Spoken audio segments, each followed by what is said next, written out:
దేవునికి స్తోత్రం. హల్లెలూయా.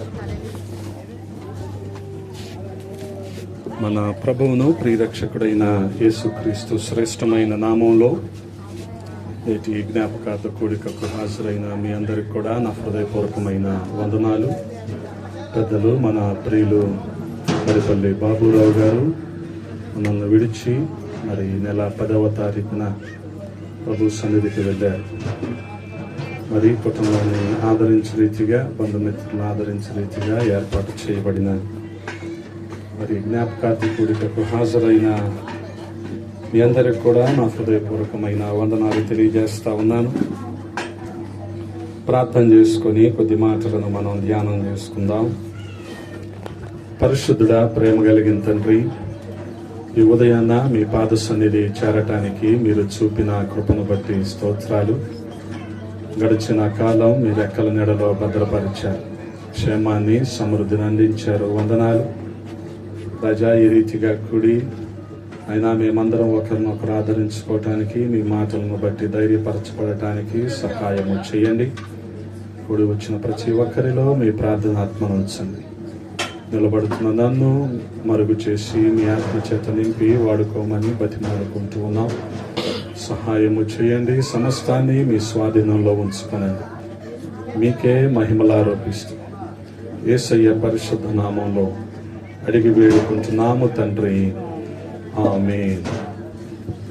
ప్రభునందు ప్రియ సహోదరి సహోదరులారా, ఉదయకాల సమయంలో నాకు ఇవ్వబడిన ఈ కొద్ది వ్యవధిలో కొద్ది మాటలు మీ ముందు ఉంచాలని ఆశపడుతూ ఉన్నాను.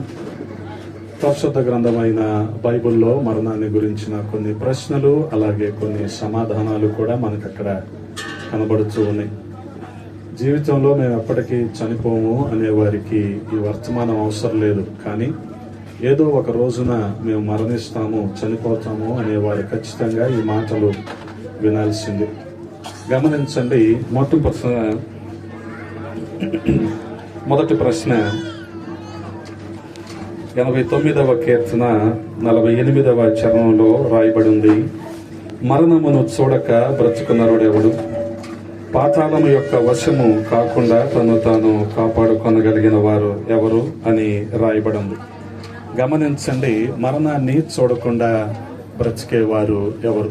ఎందుకంటే ప్రపంచ ప్రఖ్యాతిగాంచిన అలెగ్జాండర్ అనే ఒక వీరుడు 33 సంవత్సరాలకే ప్రపంచాన్ని జయించి ప్రపంచ రాజ్యాలన్నిటినీ కూడా కైవసం చేసుకొని విజయగర్వంతో ఉన్న పరిస్థితుల్లో 6 అడుగుల ఎత్తు ఉన్న అలెగ్జాండర్ని 6 మిల్లీమీటర్లు కూడా లేని ఒక దోమ కుట్టి అతను చనిపోయాడు.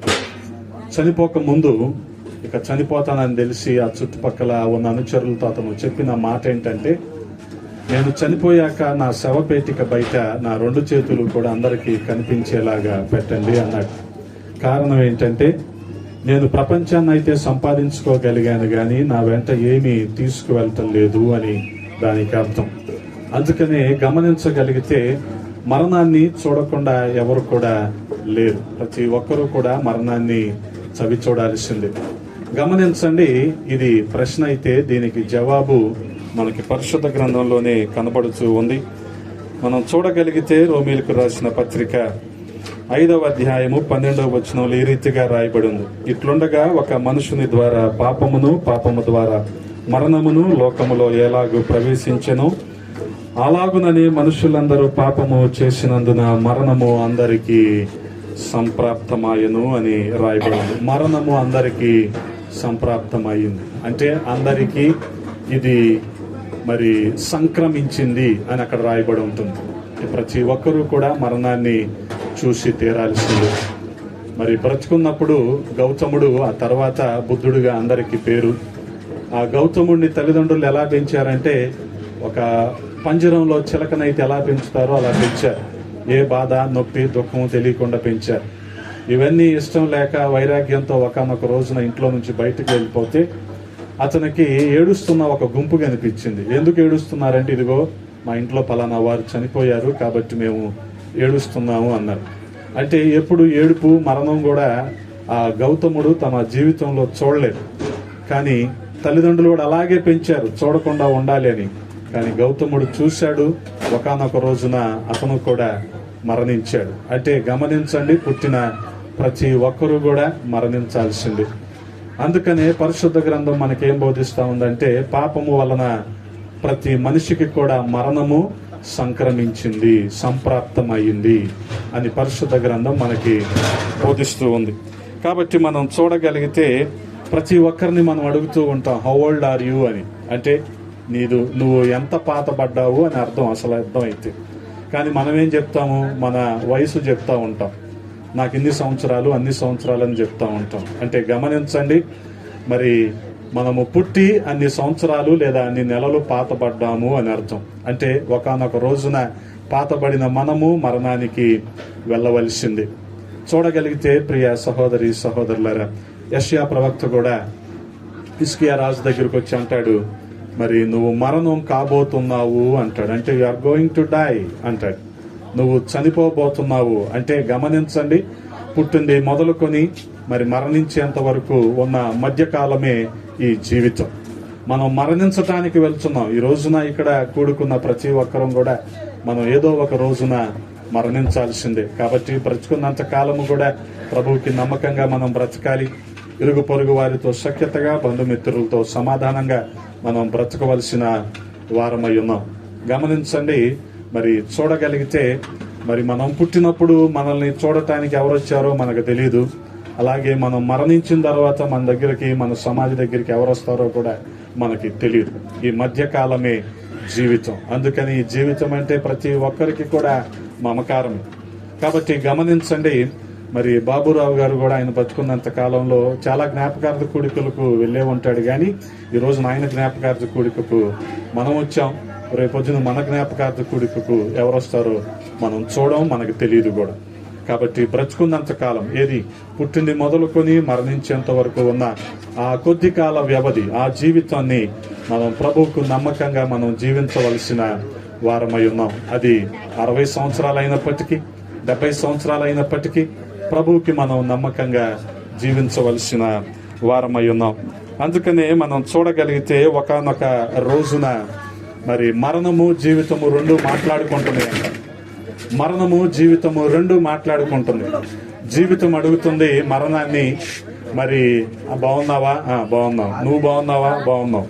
మరణం అడుగుతుంది జీవితాన్ని, ఎందుకు నన్ను ఎవరు ఇష్టపడరు? అందరూ నన్ను ద్వేషిస్తారు.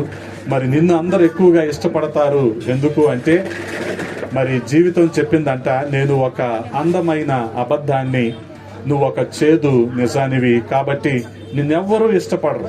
మరణాన్ని ఎవరు ఇష్టపడరు. మరణం గురించి ప్రస్తావించటానికి, మరణం అనే మాట, చావు అనే మాట మాట్లాడటానికి కూడా ఎవరు ఇష్టపడరు.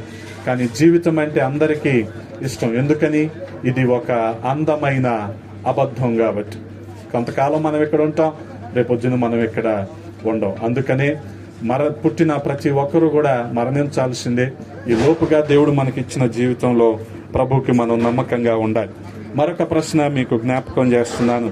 యోబు గ్రంథంలో యోబు భక్తుడు అంటున్నాడు, 14వ అధ్యాయము 10వ వచనంలో, అయితే నరులు మరణమై కదలలేక పడియుందురు, నరులు ప్రాణము విడిచిన తరువాత వారు ఏమైపోవుదురు? గమనించండి, మరణించిన తరువాత ఏమైపోతారు అని అడుగుతున్నాడు యోబు భక్తుడు. చూడగలిగితే యోబు గ్రంథము ఆది కాండము కంటే ముందుగా రాయబడిన గ్రంథం.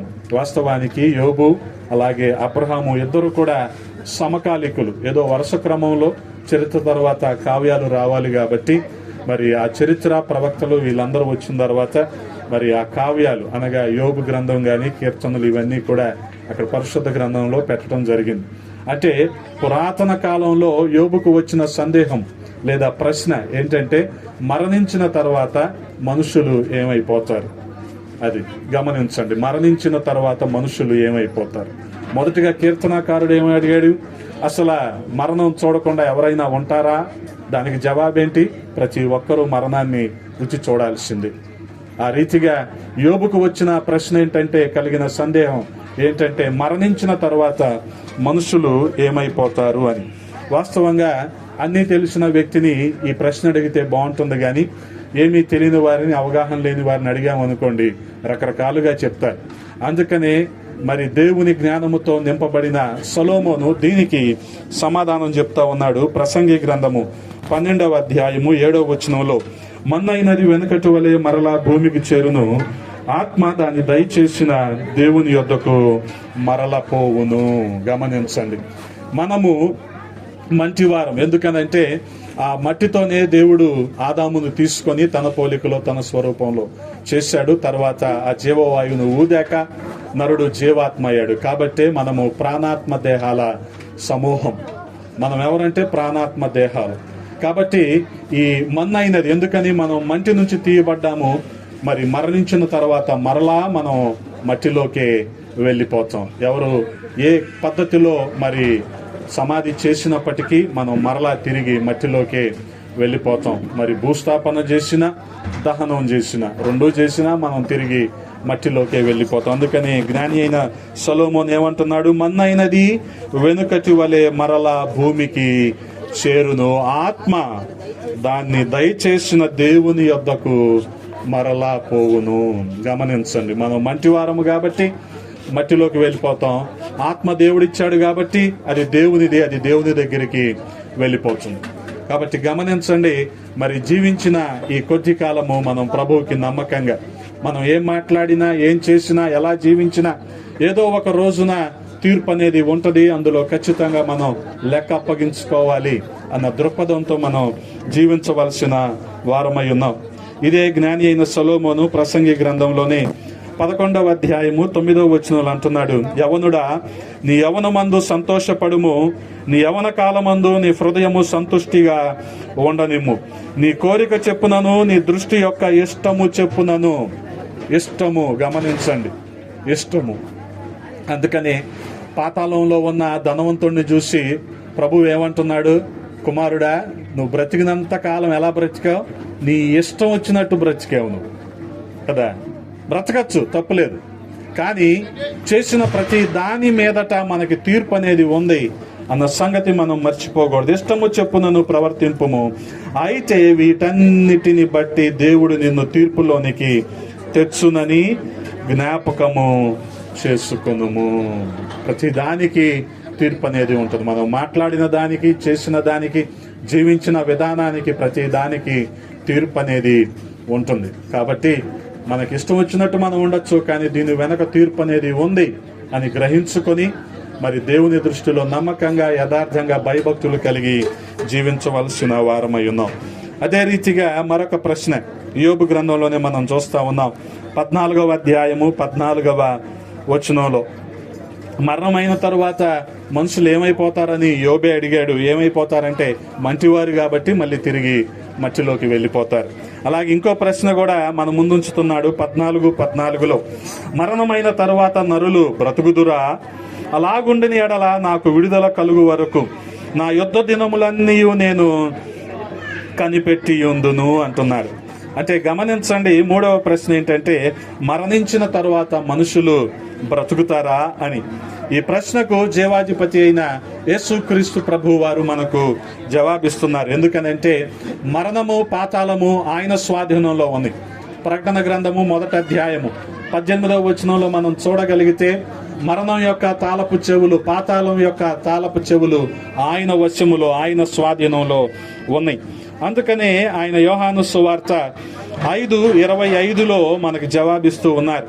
మృతులు దేవుని కుమారుని శబ్దము విను గడియ వచ్చుచున్నది, ఇప్పుడే వచ్చి ఉన్నది, దానిని వినువారు జీవింతురని మీతో నిశ్చయముగా చెప్పుచున్నాను. గమనించండి, ఎవరైతే దేవుని కుమారుని శబ్దము అనగా ఆయన స్వరము వింటారో వారు ఖచ్చితంగా మరణించినా సరే బ్రతుకుతారు. దీనికి మనం చూడగలిగితే యేసుక్రీస్తు ప్రభువు వారు జీవించి పరిచర్య చేసిన ఆ 3.5 సంవత్సరాల్లో ముగ్గురు చనిపోయిన వారిని ఆయన బ్రతికించాడు. మొట్టమొదటిగా మరి మార్కు సువార్త 5వ అధ్యాయంలో మనం చూడగలిగితే యాయిరు కుమార్తెను యేసుక్రీస్తు ప్రభువు వారు బ్రతికించారు. మరి యాయిరు కుమార్తెకు అస్వస్థతగా ఉంది, ఆరోగ్యం బాగాలేదు, అయ్యా చనిపోవటానికి సిద్ధంగా ఉంది అని యేసుక్రీస్తు ప్రభు వారి దగ్గరికి వెళ్తే ఆయన వచ్చేలోపే చనిపోయిందని చెప్పి ఏడ్చేవారు, గొల్లు చేసేవారు, అందరూ కూడా ఏడుస్తూ ఉంటే వారందరినీ వెళ్ళిపోమని యేసుక్రీస్తు ప్రభు వారు ఆ చిన్నదాని దగ్గరికి వెళ్ళి ఆయన అన్న మాట ఏంటంటే, తలిత చిన్నదానా కుమి లే అన్నాడు ఆయన. ఆమె అలాగే ఆయన స్వరము విని చనిపోయిన చిన్నపిల్ల కూడా లేచింది. హల్లెలూయా. అంటే మరణించిన తర్వాత మనుషులు బ్రతుకుతారా అంటే ఎవరు ఆయన స్వరం వింటారో వారు బ్రతుకుతారు. అలాగే మనం గమనించగలిగితే యోహాను సువార్త 11వ అధ్యాయంలో కూడా లాజరుని బ్రతికించిన సందర్భం మనం చూస్తాం. బేతనీలో లాజరు అతని సహోదరులు మరియా మార్తలు అంటే యేసుక్రీస్తు ప్రభు వారికి ఆ కుటుంబం అంటే ఎంతో ఇష్టం. అటు ఇటుగా వెళ్తూ ఉన్నప్పుడు అక్కడ ఆయన బస చేస్తూ ఉండేవారు. అటువంటి పరిస్థితుల్లో లాజరు చనిపోవటానికి సిద్ధంగా ఉన్నాడంటే యేసుక్రీస్తు ప్రభు వారు ఎక్కడో ఉన్నారు. ఎక్కడో 4-5 రోజుల ప్రయాణం అంత దూరంలో ఆయన ఉన్నారు. ఆయన లాజరు సమాధి చేయబడిన 4వ రోజుకి వచ్చి ఆ సమాధి ద్వారాలు తీయమని చెప్పి లాజరు బయటికి రా అనగానే లాజరు ఆ ప్రేత వస్త్రాలు చుట్టబడినా సరే లాజరు బ్రతికి బయటికి వచ్చాడు. అంటే ఇప్పుడు ఏమందాం మనం, ఆయన స్వరం వినిన వారు బ్రతుకుతారు. హల్లెలూయా. అలాగే మనం చూడగలిగితే లూకాసు సువార్త 7వ అధ్యాయములో నాయిను గ్రామంలోని విధవరాలు ఆ కుమార్తె చనిపోయింది. బహుశా కుమారుడు చనిపోయాడు. ఆ కుమారుని మీద ఆ విధవరాలు ఎంత ఆశ పెట్టుకుందో. ఎందుకనంటే భర్త లేడు, కనీసం కుమారుడైనా చూసుకుంటూ బ్రతికేద్దాం, కుమారుడైనా నాకు ఈ వృద్ధాప్యంలో అన్ని చేసి పెడతాడు, సహాయంగా ఓదార్పుగా ఉంటాడు అనుకుంది. కానీ కుమారుడు కూడా చనిపోయాడు. చనిపోయి అలాగ గ్రామం నుండి వెలుపలకు తీసుకువెళ్ళబడుతూ ఉన్నాడు. గమనించండి, మనకి ఈ రోజుల్లో ఎలాగైతే అపార్ట్మెంట్లో బెడ్రూమ్ పక్కన అటాచ్డ్ బాత్రూమ్ ఉంటుందో ప్రతి ఊరికి కూడా అటాచ్డ్ వల్లకాడు ఉంటుంది, ఉండదా? ఉంటది. అలాగే ఈ కుమారుణ్ణి కూడా చనిపోయిన తర్వాత ఏం చేస్తున్నారు, తీసుకొని వెళ్ళిపోతున్నారు. కానీ యేసుక్రీస్తు ప్రభు వారు వచ్చారు. గమనించండి, యేసుక్రీస్తు ప్రభు వారు వచ్చి ఆ కుమారుణ్ణి బ్రతికించారు. ఆ రీతిగా ఎవరైతే ఆయన స్వరం వింటారో వారు బ్రతుకుతారు. అందుకని యేసుక్రీస్తు ప్రభు వారు చెప్పారు కదా, పునరుద్ధానాన్ని నేనే, జీవమును కూడా నేనే అని. చనిపోయిన తర్వాత మనుషులు ఆయన స్వరం విని బ్రతుకుతారు, అనగా తిరిగి లేస్తారు. అలాగే మరొక ప్రశ్న, రోమీయులకు రాసిన పత్రిక 7వ అధ్యాయం 24వ వచనంలో రాయబడి ఉంది. రోమీయులకు రాసిన పత్రిక 7వ అధ్యాయం 24వ వచనంలో, అయ్యో నేనెంత దౌర్భాగ్యుడును, ఇట్టి మరణమునకు లోనగు శరీరము నుండి నన్నెవడు విడిపించును. గమనించండి, ఇదే మరి రోమీయులకు రాసిన పత్రికలో మనం చూసాం కదా, పాపం వలన ప్రతి మనిషికి కూడా మరణం అనేది సంక్రమించింది. కాబట్టి పుట్టిన ప్రతి వ్యక్తి కూడా మరణించాల్సిందే. మరి ఈ మరణించిన ఈ శరీరంలో నుంచి నన్ను ఎవరు విడిపిస్తారు అని మరి పౌలపోస్తలుడు మాట్లాడుతూ ఉన్నాడు. గమనించగలిగితే పౌలపోస్తలుడు చాలా జ్ఞానము కలిగిన వ్యక్తి. మరి ఇప్పుడైతే యూనివర్సిటీలు జిల్లాకు ఒకటి ఉన్నాయేమో కానీ అప్పట్లో ప్రపంచం మొత్తానికి ఒకటే యూనివర్సిటీ, అది తార్సు యూనివర్సిటీ. ఆ యూనివర్సిటీలో గమాలియేలు పాదాల దగ్గర చదువుకొని మంచి జ్ఞానము కలిగిన ఓ వ్యక్తి మరి సౌలు. ఆ తర్వాత రోజుల్లో పౌలు ఏమంటున్నాడు, ఇట్టి మరణమునకు లోనగు శరీరము నుండి నన్నెవడు విడిపిస్తాడు అంటున్నాడు. గమనించండి, ఆయన వేసిన ప్రశ్నకు ఆయన 7వ అధ్యాయం 25వ వచనంలో సమాధానం ఇస్తున్నాడు. అదేంటంటే, మన ప్రభువైన యేసుక్రీస్తు ద్వారా దేవునికి కృతజ్ఞతాస్తుతులు చెల్లిస్తున్నాను. కాగా మనస్సు విషయములో నేను దైవ నియమమునకును శరీర విషయములో పాప నియమమునకును దాసుడనై ఉన్నాను అంటున్నాడు. గమనించండి, మనసు విషయంలో, ఎందుకనంటే శరీరంలో అనేక బలహీనతలు ఉంటాయి, కానీ మనసు మాత్రం అనేకులకు దృఢంగా ఉంటుంది. అలాగే ఇక్కడ పౌలపోస్తులుడు కూడా అలాగే అటువంటి దృక్పథంతోనే ఉన్నాడు. దేవుని మీద ఆధారపడి, దేవుని మీద ఆనుకొని ఆ రీతిగా 8:2లో చెప్తూ ఉన్నాడు. గమనించండి దానికి సమాధానము రోమీయులకు రాసిన పత్రికలోని 8:2, క్రీస్తు యేసునందు జీవమిచ్చు ఆత్మ యొక్క నియమము పాప మరణముల నియమము నుండి నన్ను విడిపించెను. ఎట్లనగా ధర్మశాస్త్రము దేనిని చెయ్యజాలకపోయెనో దానిని దేవుడు చేసెను. హల్లెలూయా. గమనించండి, ఆత్మ యొక్క నియమం ప్రకారమే కదా మరి పౌలు అపోస్తలుడు తన మనస్సును దేవుని మీద ఆనించి ఉన్నాడు. ఆ నియమముల నుండి మరి ప్రభు ఆయనను విడిపించాడు. హల్లెలూయా. కాబట్టి గమనించండి, ప్రతి ఒక్కరము కూడా ఏ రీతిగా అయితే మరి ప్రభువు మీద ఆధారపడి ఆనుకొని ఆయనను గురిగా కలిగి మనం జీవించాలో ఆ రీతిగానే మనము కూడా మరి దేవుని యందు భయభక్తులు కలిగి ఉండాలి. కారణం ఏంటంటే ఈ రోజున మనిషి మరి కరోనాకైనా భయపడతాడేమో కానీ దేవునికైతే భయపడలేదు. ఎందుకని? కరోనా మనకు కనపడుతుంది, దేవుడు కనపడలేదనా? గమనించండి, దేవుని అందలి భయభక్తులు మనము కలిగి ఉండాలి. అలాగే మనం గమనించగలిగితే మరి మరొక ప్రశ్న చూడండి, లూకాసు సువార్త 23వ అధ్యాయము 40వ వచనంలో, అయితే రెండవ వాడు వానిని గద్దించి, నీవు అదే శిక్షా విధిలో ఉన్నావు గనుక దేవునికి భయపడవా అంటున్నాడు. గమనించండి, దేవునికి భయపడవా? ఎక్కడైనా సరే యేసుక్రీస్తు ప్రభు వారు మధ్యలో ఉండటానికి ఇష్టపడతాడు. ఇక్కడ కూడా తన మరణ సమయంలో కూడా ఎక్కడున్నాడు ఆయన? ఇద్దరు దొంగల మధ్యలో. హల్లెలూయా. ఎక్కడ ఇద్దరు ముగ్గురు కూడుకుంటారో వారి మధ్యలో ఉంటానన్న యేసుక్రీస్తు ప్రభు వారు ఆయన మరణ సమయంలో ఇద్దరు దొంగల మధ్యలో ఉన్నాడు.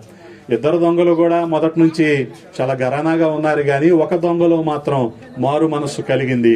ఆ దొంగ మరొక దొంగను అడుగుతున్నాడు, నువ్వు దేవునికి భయపడవా అంటున్నాడు. గమనించండి, ఈ ప్రశ్నకు సమాధానం పరిశుద్ధ గ్రంథంలో లేదు, కానీ మన చేతుల్లో ఉంది, మన మనస్సులో ఉంది. 4 ప్రశ్నలకు పరిశుద్ధ గ్రంథం మనకు సమాధానం చెప్పింది. దీనికి జవాబు చెప్పాల్సింది నువ్వు నేనే. దేవునికి భయపడద్దా? ఈ లోకంలో జీవించినంత కాలం కూడా దేవునికి మనం భయభక్తులు కలిగి జీవించవలసిన వారమై ఉన్నాం. అందుకనే గమనించండి, కొద్ది నిమిషాల్లో చనిపోతాడని తెలుసు దొంగకి, కానీ ఆ దొంగ ఏం చేస్తున్నాడు? దేవునికి భయపడవా అంటున్నాడు. ఆ రీతిగా ప్రియ సహోదరి సహోదరులారా, మనం ఎవరమైనప్పటికీ ఎక్కడ వారం అయినప్పటికీ ప్రభు నందు విశ్వాసం ఉంచి మరి రక్షించబడితే మనకు పరలోకం, ఆ రక్షణను కాదనుకొని మనం విడువబడితే మనకు నరకం. కాబట్టి నమ్మి విశ్వసించిన వారికి రక్షణ, నమ్మని వారికి శిక్ష. కాబట్టి కనీసం ఈ శిక్షకైనా భయపడి మనం మారు మనసు పొందాలి, రక్షించబడాలి, పాపాల నుంచి విడుదల పొందాలి. కాబట్టి ప్రియ సహోదరి సహోదరులారా, ఈ విషయాలను మనం జ్ఞాపకం చేసుకుంటూ మననం చేసుకుంటూ ఏదో ఒక రోజున ఖచ్చితంగా మనం కూడా మరణిస్తాము. కాబట్టి మరణించేంత వరకు ప్రభు వారికి మనం నమ్మకంగా, యథార్థవంతులుగా, ఆయనకిష్టులుగా, ఆయన చిత్తాన్ని చేసేవారంగా జీవించుదుముగాక. అటువంటి కృప ప్రతి ఒక్కరికి దేవుడు దయచేయునుగాక. ఆమేన్.